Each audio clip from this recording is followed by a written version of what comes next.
Welcome back to the Malt Miller YouTube channel, Homebrewers. Today's video, Rob and I are going to be taking an in-depth look at the BrewZilla Gen 4 all-in-one brewing system, including brewing on it.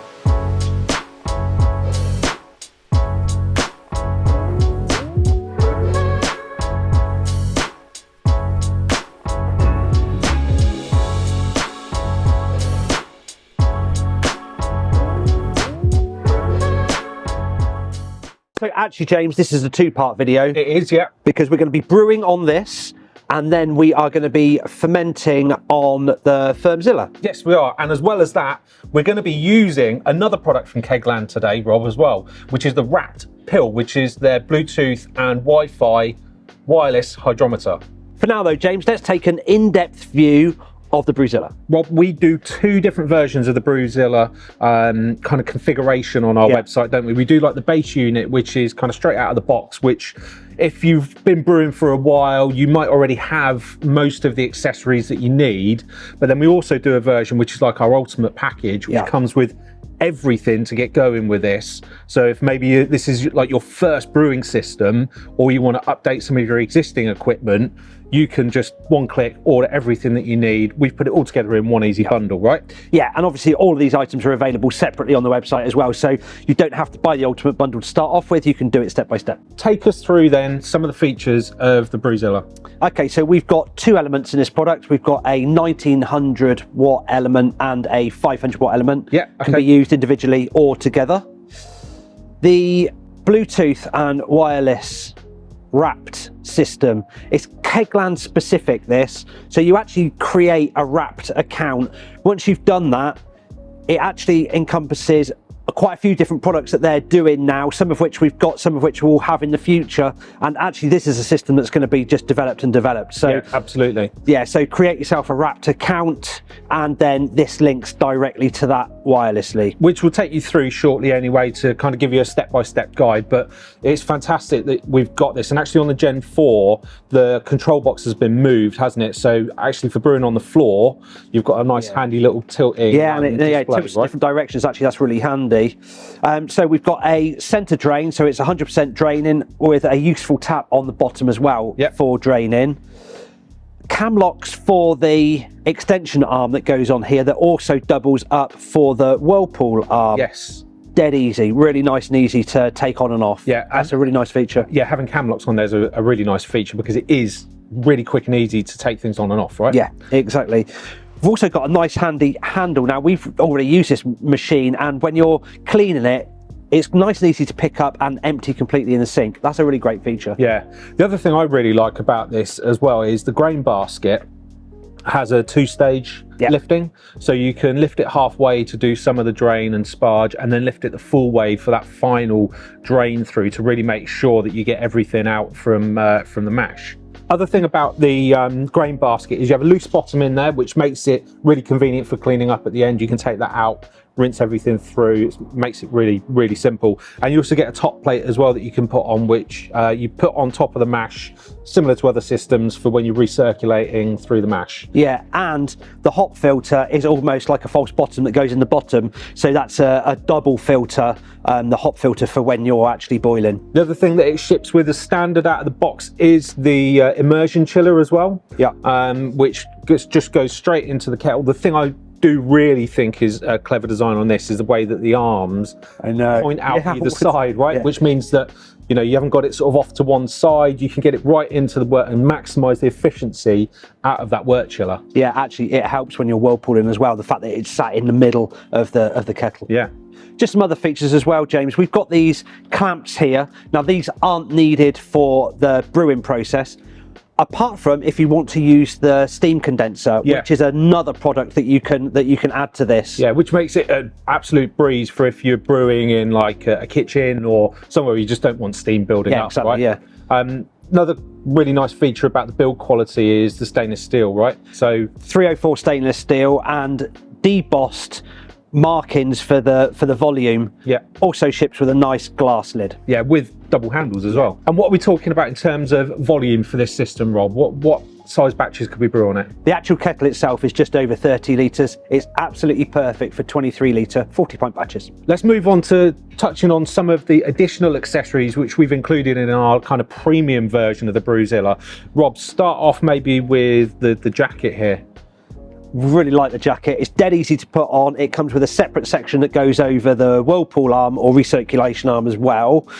It's also got some nutty little features, like it's got some brewing parameters written on the jacket. I really like that. Yeah, it's nice. A nice little touch, right? Yeah. And actually it's really secure. You know, it's not going to come off or anything like that. Yeah. And as we know, this is going to help us if it's a colder day and we're brewing to maintain those temperatures, get us up to the boiler that little bit quicker, right? And it's a Velcro fitting, not a zip. And in previous experience, actually, we realised that the Velcro is a better option for these jackets. The other thing is that we've included the whirlpool arm, right? Which is Camelot fitting, just like the recirculation arm.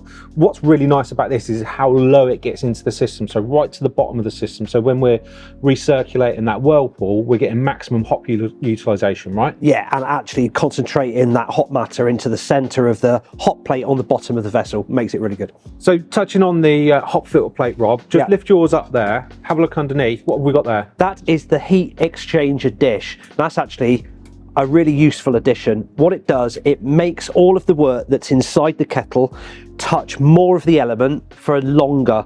It's a way of distributing the heat better within the vessel. Yeah, which helps with maintaining mash temperature, which helps with efficiency of the system. Yeah, it's a nice little touch, that one, isn't it? It's one of the things about these all-in-one systems that you can, new products come out and you don't have to buy a new system necessarily. You can keep on adding to the system that you've got. It's a really great modular system. Yeah, nice. Now there's a couple of other natty little things that are also included in this, right? So we've got the handy clamp. Okay. Yeah, this is a clamp, and it's handy, James. Yeah. And it's, tell you what it's handy for, things like clip-in hose in where you need it. So it can clip onto the edge here. You can put the hose in through it, make sure it's not going to come out when you're transferring. Yeah, maybe like when you're sparging, being able to just like clamp your hose on. Yeah. Nice. No, it is a handy clamp. Yeah. The other thing as well is we've got the compression fittings and the hose adapters for the chiller, right? Yeah. Which just makes it super simple to connect to standard hose lock. Clunk click hose lock. It makes it so easy for both the in and the out. And finally, the last thing included is the mash paddle. Obviously that's an essential product. We need to be able to use it first, stir in the mash, and it's included in the ultimate bundle. Yeah, and it's a really nice stainless steel one, right? So now we're going to move on to talking you through how to set up your BrewZilla for the first time if you've just got it out of the box. We've plugged in the power cable to the BrewZilla and we've switched everything on. Now the first thing we need to do is, before we talk about registering it and using the RAPT platform, we need to get this connected up to the Wi-Fi. Now on the screen here it's telling you to connect to a Wi-Fi network. Now if you've connected other remote devices to your home Wi-Fi network in this manner, it'll be quite straightforward. What you need to do though is go onto like your phone or laptop or tablet, look for the Wi-Fi network that's being broadcast by this, and in this case it's called the Kegland RAPT E798. I'm not a techie person, all right, but I always find it a little bit strange when you have to log into the network that's being broadcast by the product. It seems a little bit strange, but that's what you do. Yeah, and what it's doing, it's allowing you to then send Wi-Fi credentials that are stored on your device to this, so this can then access it independently. So we have connected to the Wi-Fi network and we now need to choose which network we're going to connect it to. Now I know which one we're going to use here. We're going to use our guest network. I'm going to put in the password for that. And now I press join on the screen on my phone. And what it's doing now is it's connecting this to that network. Make sense? Yeah, it does. At this point, James, can we just explain that you do not have to use this product with Wi-Fi, with Bluetooth, or with anything else. No. If you don't want to, you can get it out of the box, you can switch it on, and you can use it in manual mode. Exactly. You can still do step mashes and everything else, but you don't have to use it with Bluetooth or wireless. No, The benefit of using the RAPT platform means that you can load profiles, which are ultimately like recipes onto there with like steps within your mash, temperatures that you want to hit at certain points, timers, all of that kind of stuff, all right? Yeah, but on the screen, we can also do it manually with the up-down button for the temperature, and we can turn the pump on and off, and also the heating element on and off. Exactly. Yeah. So now we've connected to the Wi-Fi network here. What we now need to do is set up our RAPT account and link the product to our RAPT account. Okay, so we're going to move on to that now. Cool. The next thing that it asks you to do is to register your RAPT controller in your BrewZilla to the RAPT portal. Okay, now that's available as a website. I'll put the link for that in the description below, but also you can do it on their app. Now you have to create an account, which I've already done, and then once you've logged in, there's a little sign on the top that says register device. Okay, so I'm going to tap on register device, and it brings up all of the different products that Kegland produce that uses the RAPT system. So we're going to choose BrewZilla at the top. There's a couple of little prompts to go through. Now the first thing it's going to ask you to do is put in a MAC address and validation code, and we can get that from the system. Okay, by clicking select and then register device, it brings me up a series of numbers which is called the MAC address and then a validation code. So we're going to tap those in now. Cool. So once I've tapped all of those in, I just then click on the forward button to progress to the next step in the RAPT portal. And then I get the option to name our BrewZilla. Awesome. What are we going to call it? Reiki. Reiki? Yeah, because he's not here at the moment. No, he's not. He's on holiday. Oh, all right, Reiki. So it's going to now give you a little warning sign that says, please wait, while it's trying to connect to the device.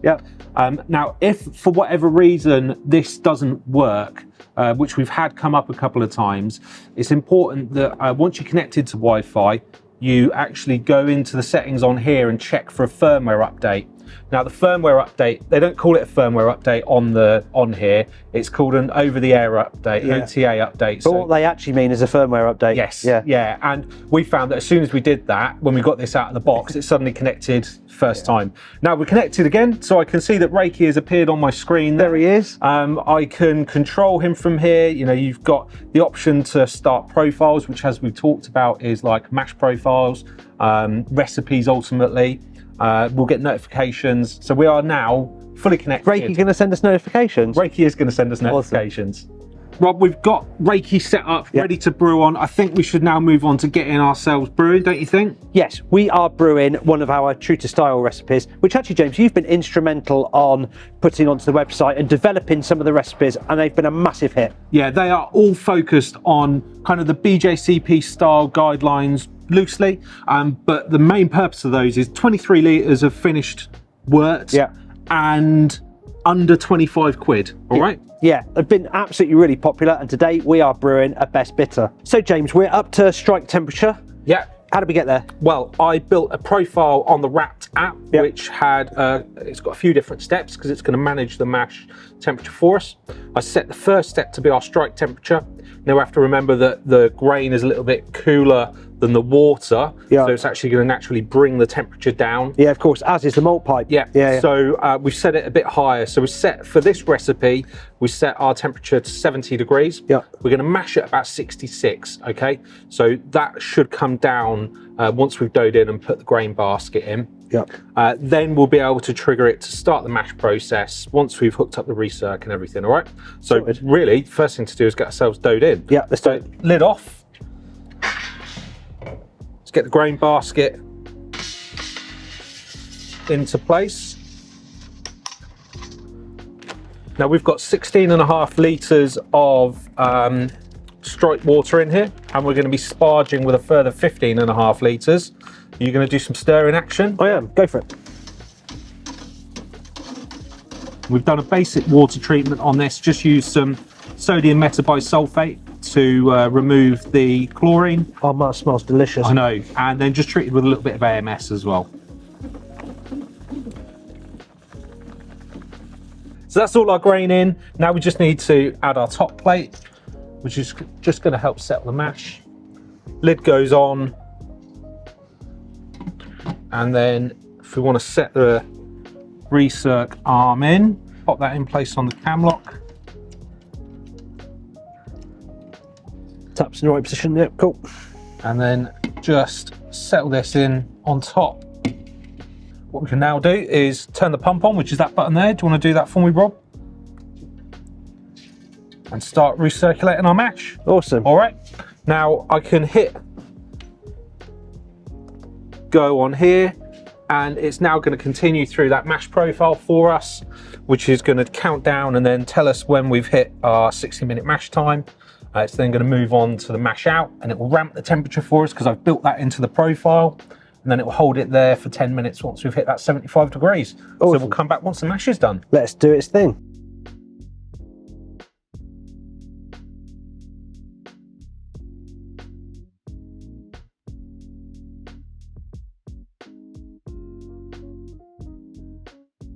We have completed our mash.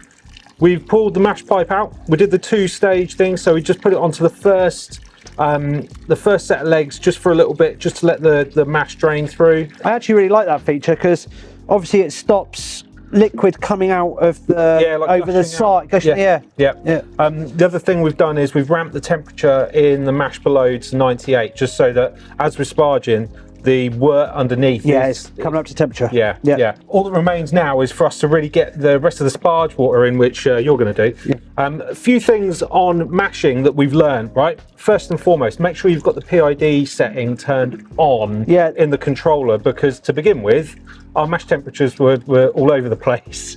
And then I realised that I hadn't switched it on. So went in, flicked that on, and actually almost instantly it maintained the mash temperature far more efficiently. Just a note here at that stage that there's one temperature probe as standard on this version, which is at the bottom. Obviously, we've also got the RAPT temperature, Bluetooth temperature gauge that links in with the controller, so that it gives you 2 measuring points for temperature. Yeah, and that's certainly something that next time we brew on the BrewZilla, I'll be deploying, right? Yeah.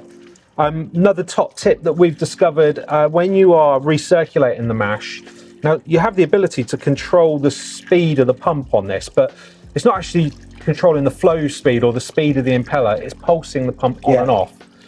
So you've got 2 options really. To control the amount of liquor that's sat on top of the mash, you could dial that down so that it's just coming on and off. Actually, what we did is just set it to 100 and then controlled the flow by using the little regulator on the side of the recirculation arm. Yeah, it's got a little ball valve on it that you can tighten up to reduce the flow down. Yeah. It's not going to damage the pump because it's a magnetically coupled pump, so it just spins freely. And it's just a good way of doing it. Yeah. So once we've got all of our sparge water done, we're going to set this to 100, bring it up to a boil. One other thing that I really am impressed with is how quickly it ramps temperature up. So there's the heating element's doing a really good job of bringing temperatures up, nice and quickly. Right, our sparge is done then, Rob. We've had a little bit of a tidy up. What I would like for you to do, because you've got the trug next to you, can you lift the mash basket off? Yeah, I'll do that, James. Thank you very much. Now I'm going to set this to 100, okay? Yeah. Which is going to bring us up to a boil. Now, with our recipe that we're brewing today, Neil's Best Bitter, we are going to be adding 25 grams of both Fuggles and East Kent Goldings to the boil, right, for our bittering addition. Now, because we want to minimise the chance of a boil over, because it is, we're kind of creeping up a little bit. Yeah, I think we'll be all right, but actually, let's add those hops now. We've only got a couple of minutes before it reaches boiling point, and that reduces the surface tension, so we're very unlikely to have a boil over. Yeah, absolutely.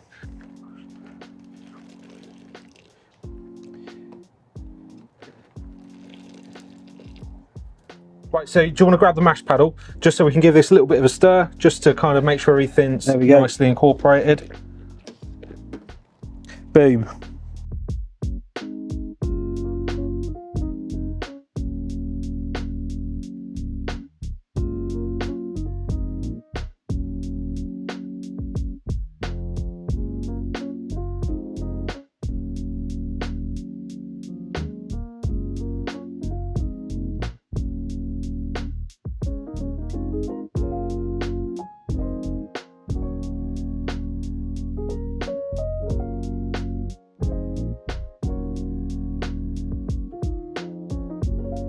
That's the end of our brew day, almost. We've got one last thing to come on to, but Rob, in terms of brewing on the BrewZilla, how did you find things today?